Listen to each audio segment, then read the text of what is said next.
Electricity is the main factor in technology. Maybe you're interested in learning electrons flow and electricity, but you're finding it that hard. Maybe you've been taught electricity in the hard way that you actually hate it. Here we brought you electricity in a whole new form which will fill your passion and take you to a whole new level in understanding electricity. We took electricity to imagination. Welcome to our supporting journey, Flying Electrons, Episode 2. Let's take the flash.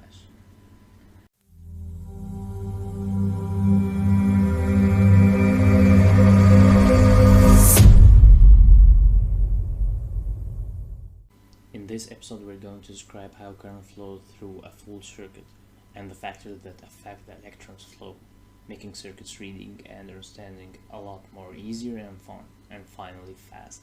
Continue the video and have fun.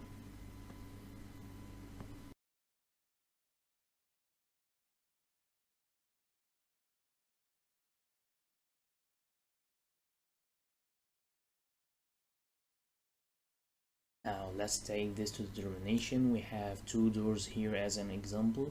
The first door passes the width of 120 centimeters and the second door passes 480 centimeters. Okay, the first door can possibly pass two people. Two people can pass through the 120 centimeter width and 225 centimeter height. Okay, and we have the second door which is 480. You know, more or many people can pass through that door, you know, due to the area factor.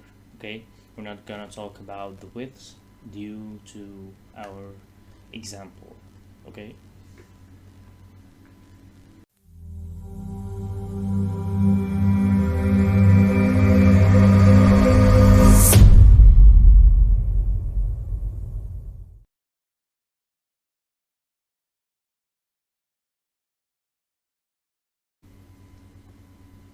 now let's take this example to electricity.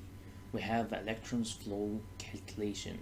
Just as we calculated the number of people that can pass through a door, we can pass the number of electrons flowing through a wire. Okay, you know, it's going to be a little bit different. We're gonna describe the amount of negative charges passing through the cross-sectional area, just like the door we said. So every material has an internal resistance. This internal resistance is called resistivity and the symbol is rho. Okay, that's its symbol. The material wire material we mean is called resistivity, and it's formed of the neutral elements that blocks the electrons flow. That's just an imagination to what happens in the internal resistance. Okay, we have these neutral elements in all the cross-sectional areas if we take any samples through the whole wire. We have this cross-sectional area, we have three neutral elements and a flood of negative charges and electrons. We have the sector 2. Sector 2 has, you know, a little bit less number of negative charges due to the hitting and the blocking of the neutral elements in sector 1. So first of all, the infinite, or you know, the enormous flood of negative charges that passes through the cross-sectional area just hits the neutral elements, and it passes through sector 2, which we take at the timestamp. We take the negative charges count and we find it less. That's how we're gonna determine the electrons flow through our equations. Now let's take this a little bit further and understand electricity.